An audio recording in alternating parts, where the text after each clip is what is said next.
Come on in and sit down. You cut the hardcore crew chewing the fat. You cut us shooting the shit. You cut us in the moment.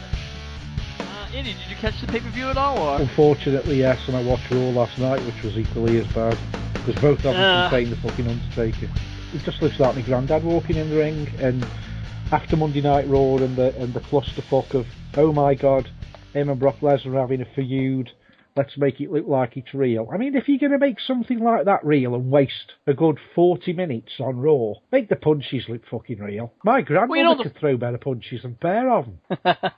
And the funny thing was, the fans really got a lot of pop from, Undertaker coming back, and they're just fucking marks. They aren't wrestling fans. They're just marks. If the Undertaker came back in 38 years' time on his 100th fucking birthday, they'd pop out the seat. They just don't know what's right for business. They just don't have a clue. Well, I mean, they don't look at it. They're all bitching, oh, fucking hell, Seth Rollins. I wanted Seth Rollins lose the fucking match. Well, thanks to your friend, the fucking Undertaker, we never got a conclusion to the match. It was a no contest, yeah. So... let's talk about that, the Battleground main event for a minute. The main event, everybody really wasn't sure who was going to wind up walking away with the title, and of course, Seth Rollins does walk away with the title. Do you think that Brock Lesnar should have won that title, Andy, or do you think it should have went down a different way? I thought Seth Rollins, my initial thoughts were Seth Rollins was going to win, and this is what I was saying when I was watching the pay-per-view. All the security guys, Big Show, whatever, are all out of action. So they can't come back. And I thought, Triple H really doesn't want Brock Lesnar to win. What could possibly happen? And then the light bulb came on above my head. And I thought, what could really happen? Maybe the same thing that happened at WrestleMania. Maybe we'd get Scott Hall, Razor Ramon, call him what you will, Kevin Nash, and X-Pac come back and save the day. That's what I was expecting. Well, I don't think that's what people were expecting. I mean, there were a lot of rumors that The Undertaker was going to show up, but there was also rumors that Sting was going to show up, and again, people are still going for that. He did. Didn't you notice The Undertaker borrowed his fucking hair for the night? Wow. Him and Sting haven't got the same hairstyle, at least. There's something wrong with my eyesight. Well, Joe, what did you last night we watched Battleground, on Sunday night, we watched the Battleground. How did you wind up seeing that ending up, aside from The Undertaker? If The Undertaker did not show up, hypothetically, how else could we have seen that play out? Again, I made the prediction, Rick, that we knew Seth Rollins needed to keep the title, and they needed to do something to push Brock out of the picture. Now, I didn't expect The Undertaker, so I was thinking if it would have been something of maybe Triple H getting involved, or maybe Big Show coming out. To see The Undertaker come out, it made sense. And it made sense that it happened right there and then, because you can honestly say that Brock never lost. So he can ask for a rematch later on. You can also say for the fact that Seth Rollins didn't lose either, and he kept his belt. Everything that needed to do to keep the belt on Seth Rollins worked. What didn't work was that, in a way, it didn't legitimize Seth Rollins as a dominant champion. That's the only thing that it didn't do. And that's the only problem with that whole scenario. They took all the focus off of him and put it right on Brock and Taker. So his legitimacy as a world champion didn't happen. No, and it really hasn't happened. Yeah, I mean, he's beaten some people, but other people he's beaten, he's gotten that heel win, so to speak, and I guess maybe that's what they're trying to make him out to be, is this, like, a heel/weasel champion who gets by everybody else helping him get the wins, and it's getting him over as a heel, but it's not really getting him over as that champion that everybody's looking for, but, of course, that's why I think we saw Monday night, John Cena come down and kind of start challenging him. Guys, we're in the moment. Does this mean, could we possibly see a John Cena going after the WWE Championship? Does that make sense? God, I hope not.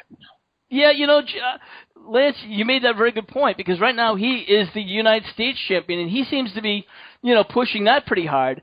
Andy, do you see him stepping out of the United States title and going for another world title run? When he loses, yeah, why he's carrying the title, I don't see it happening. But the only problem I foresee here is once they take the belt off Rollins, What has he got? Is he just going to drift into the limelight, like the rest of them have, like the Dolph Zigglers and all the others? Because without the title belt, he's still got nothing. He's still got no career. He's made to look the corporate joke, and it's difficult to shake them sort of things off. He'll always be known as the Brooklyn Brawler. Oh, I wouldn't go that far. I mean, the Brooklyn Brawler never had... He has more wins than the Brawler. But, I mean, I wouldn't consider Seth Rollins exactly a jobber, so to speak. He's, for one thing, if you look at his wrestling skills, he's a great wrestler. He's got great mic skills. They made him the champion for a very good reason, and I'm going to stand behind that. But the fact that how they're making him look now is not exactly the best light, so to speak. Even as a heel, you don't want to, because he's a heel, you want to be able to take a few people out on your own, especially the really hard challenges. Joe, would you agree with me or disagree with me? You know what? I have to agree. John Cena is a good worker, and like it or not, the NXT people are making these people shine. Rick, and I'm going to go a little bit off topic here. We said it last night how these NXT people are making the talent look great. The Divas, now that they got Charlotte and Becky and Sasha all together, they're making the Divas division look great. Same thing with Kevin Owens. Say what you will about Kevin Owens, but him and John Cena, he's brung out the best in John Cena that we've seen in years. John Cena, at this point in his career, doesn't need a title. He's holding it until they technically find that one person to get the belt to, or give the belt to. And I think right now they're just testing the waters with everyone. I just want you, think about that. Right now, they just waiting to find that right person to carry that belt. Could it be Kevin Owens? Could it be someone else? We don't know. I'm betting that sooner or later, Dean Ambrose is going to either walk away with that belt or the Intercontinental title. Well, let's talk about that for a minute. I mean, he wasn't even on Dean Ambrose, wasn't even at Battleground. And, he almost came very close to winning the world title at Money in the Bank.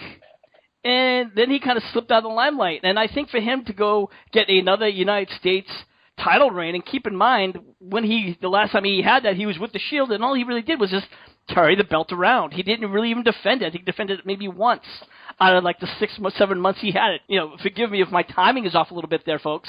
But that's really, I don't want to see that happen again. So if he does that, he better step up to the plate and really defend it in the same manner that John Cena has kind of set that standard. I think that the United States title should be a TV title. Andy, would you agree or disagree? No, I agree. John Cena's put some credibility in the title, which was laughable 12 months ago. So all the fans that disrespect the guy and say he brings nothing to the table, look what he's doing to a title that meant nothing 12 months ago. Meant absolutely bugger all.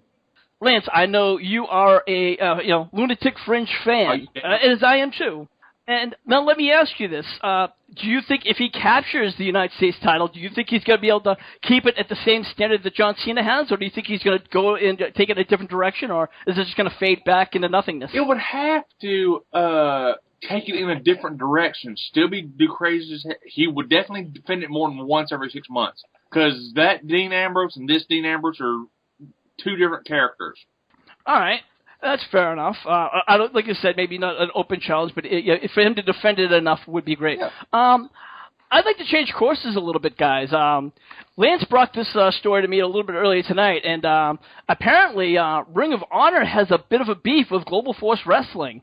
I don't know if you guys have heard about this article, but they had sent them a cease and desist letter.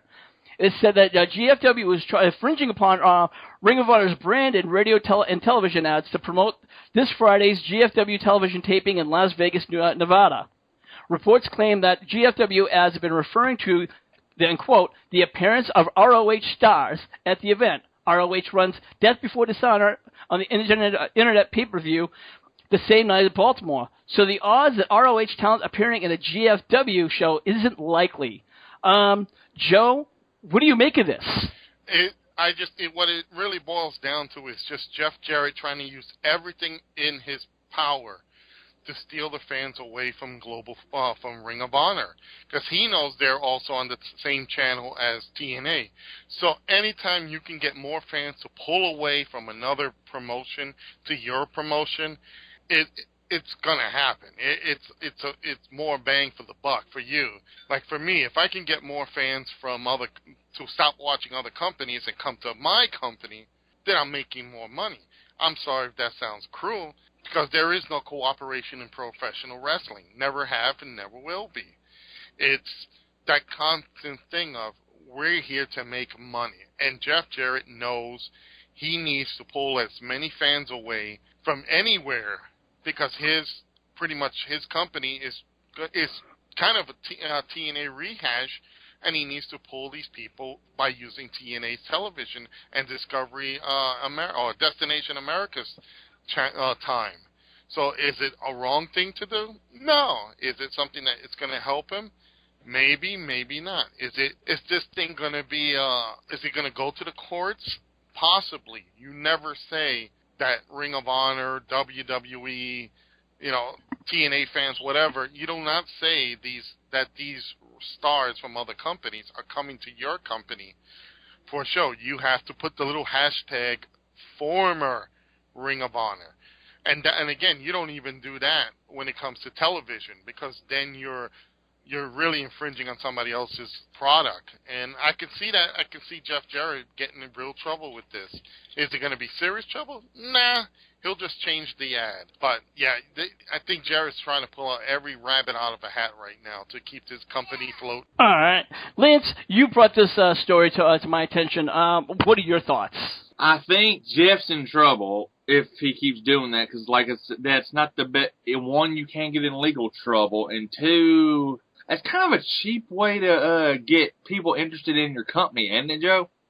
Again, it is. Remember, what Jeff Jarrett has is just TNA rehash. If there's nothing changed about it. There's nothing changed about it. Even down to the commercials. If you guys seen the commercials, he uses the same voice. The guy who does the same voice for TNA. Well, on Global Force Impact Wrestling, he does the same voice.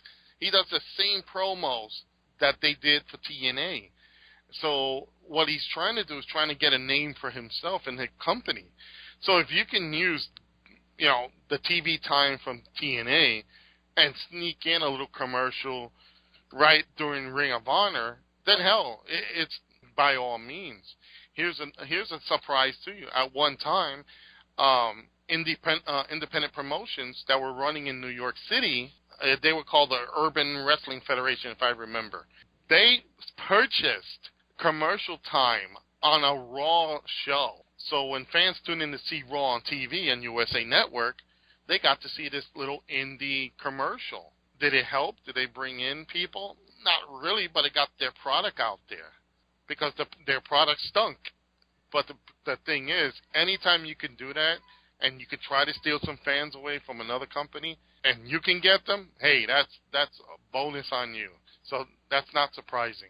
All right. Well, you know what? I want to move on to something a little bit different. Go back to the WWE before we stop picking on TNA, because I know how we all love to pick on TNA. I read something that was a little bit interesting, and apparently Sunny, or Tammy Sitch, has been pretty much bashing the NXT Divas that's just recently come up, which is Sasha Banks, Charlotte, and Becky Lynch. She said that it's pretty much diminishing their reputation by bringing these ladies up. Here's what she's been tweeting.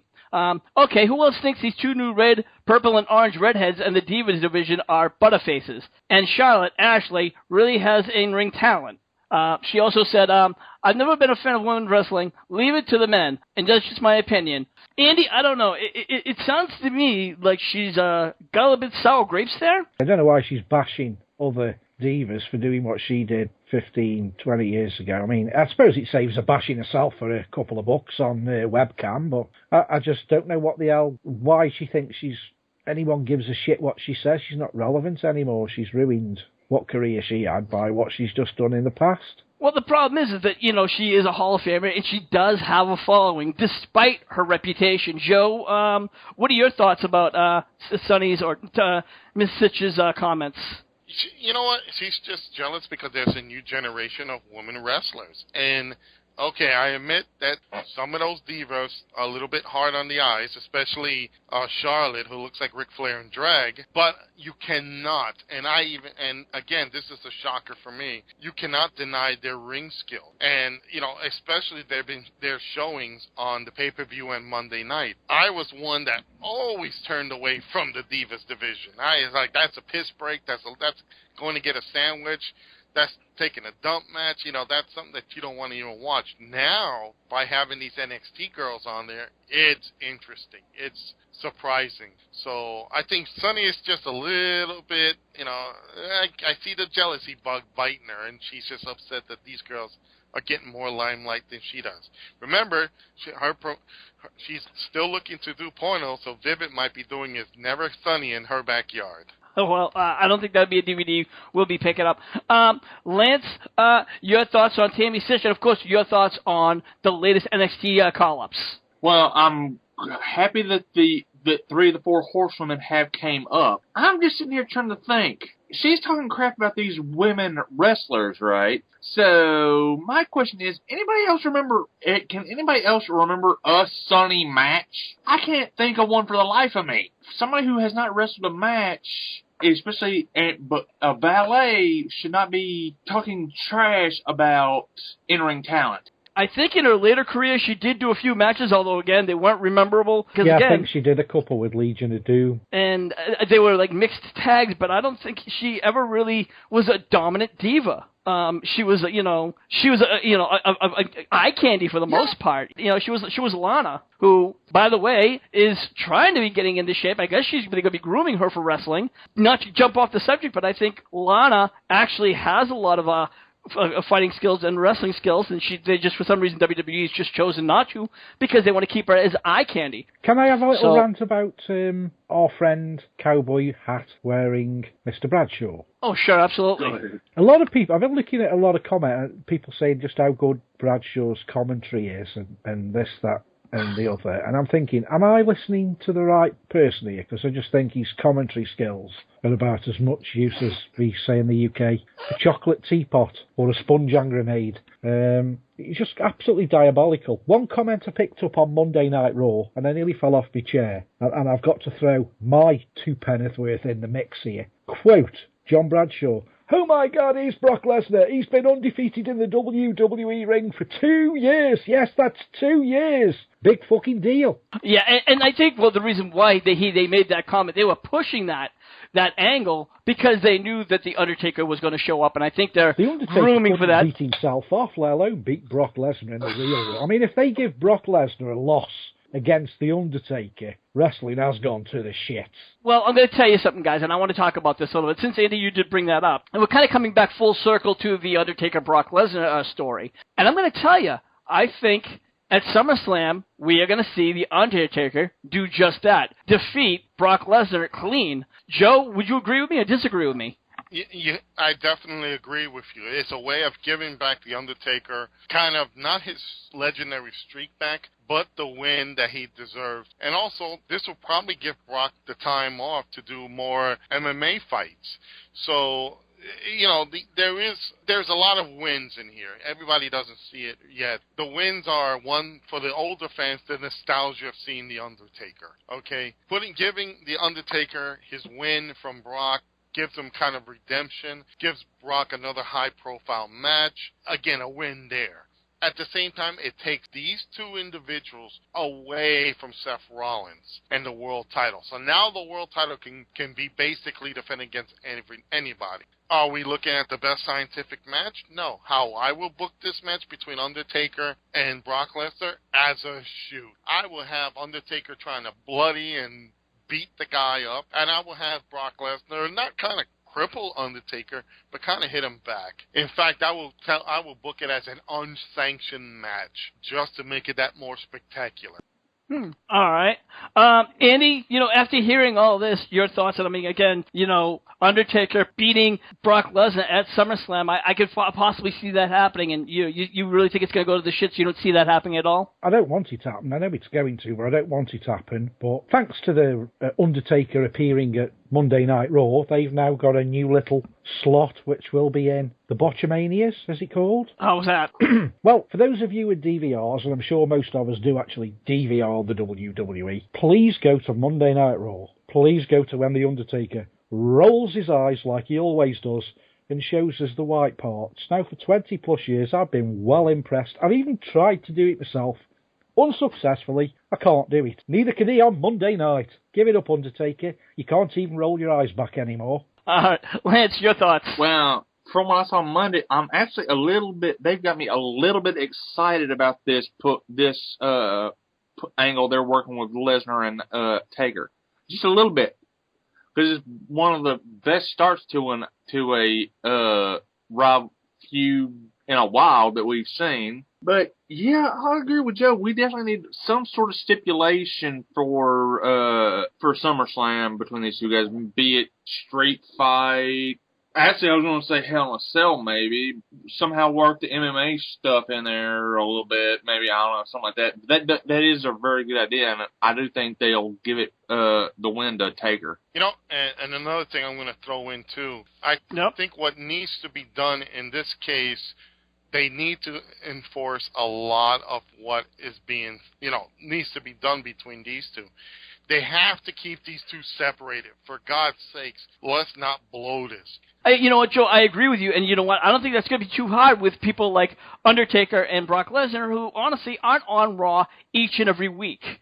I think the next time you might see these two go at it is maybe during the contract signing, which might be maybe a week or 2 weeks before the actual SummerSlam. And even still, all we're really going to do over the next few weeks is just see the replay after replay after replay after replay. And to be honest with you, we'll be waiting for them to actually start tearing each other apart because we want to see some new material. We might, of course, see Paul Heyman come out and do his shoot. You know what? Let me also throw in one more thing. Wasn't Paul Heyman incredible on the mic last night? I mean, this guy sold the whole premise. That was a typical Paul Heyman shoot where it got the fans into it. Even a deaf mute can probably understand Paul Heyman saying Brock Lesnar about 100 times. So it sold and did what it had to do. There was one little bit of problem that I saw with that whole segment, Rick, was the fact that Brock Lesnar came out through the Titantron area. I would have not done that. I would have had Brock Lesnar come through the fans, like Roman Reigns does, to make it more legitimate. Like, okay, you gave Brock Lesnar the night. Brock Lesnar has the night off, Well, I gotta be honest with you, that's the first time I've ever seen Brock Lesnar move so goddamn fast. You would. I was shocked. I'm like, whoa, look at that motherfucker move. You would too if they gave you probably a cup full of laxatives. They told me the bathroom was this way. No, Joe, that was Billy Gunn, remember. Oh, yeah. Well, you know what, guys? I think we're going to wrap up this edition of In the Moment. And, of course, we want to know what you guys think about the Undertaker and Brock Lesnar storyline. What do you think about Tammy Sitch ranting about the new NXT Divas? And, of course, what do you think about the new NXT Divas? Please, make sure you put your comments in the comment section below. And please make sure you follow us over at Facebook.com/Hardcore Wrestling Radio. We have the son of a bitch, Andy.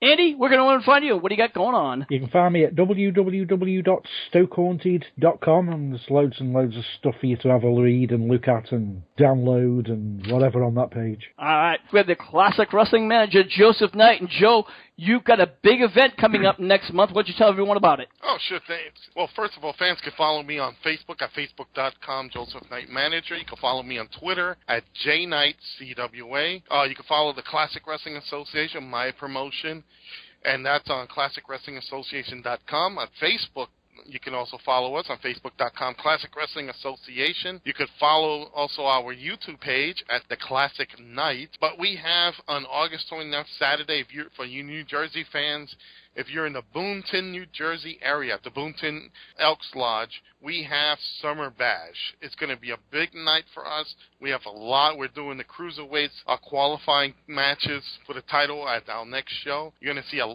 big women's match. Roxy Cotton, who was one of the Adam Rose's Rosebuds, will be there. There's going to be a lot of surprises. So that's Saturday, August 29th, Boonton, New Jersey, Boonton Elks Lodge at 7 o'clock. Get your tickets through the website or come down and get them. We hope to see you there. And here's a special thing. HWR will be broadcast live right there. Our own Rick Head will be alongside with me. He'll be doing the interviews. Then we'll be doing color commentary for the guys here. So Lance, Andy, and the Tower, little beloved tag team of James and Will, they will all get a chance to see Summer Bash live, and you guys, you fans, will be able to hear the commentary. All right, and you know what? I am counting down the days, and I cannot wait for Summer Bash 2. And of course, last but not least, we have the incomparable Lance Moss. Lance, what do you got going on, and where can everyone find you? Oh, I'm at youtube.com/LanceMossTV. I have album reviews, NASCAR discussion videos, redneck normal cooking videos, musical equipment reviews. I run a little live show every Wednesday, which I want to invite Rick and Joe, because I've already invited Andy, because we're going to be talking just anything wrestling this Wednesday at 7 Central, 8 Eastern. And, well, yeah, come check us out. All right. And, guys, make sure you follow us and subscribe to us over at youtube.com/HWR show. And if you ever want to listen to all of our other shows, you can catch Will over on SoundCloud under the name HWR Show. So for everyone here, I'm your hardcore host, saying we'll see you when we see you. Don't forget to buy the CWA shirts over at Summer Bash. Thank you for listening to this edition of In the Moment. Make sure you follow us at any one of our locations, whether it's YouTube, Dailymotion, and now SoundCloud.com under the name HWR Show. Until the next time, this is your hardcore host, Rick Head, saying we'll see you when we see you.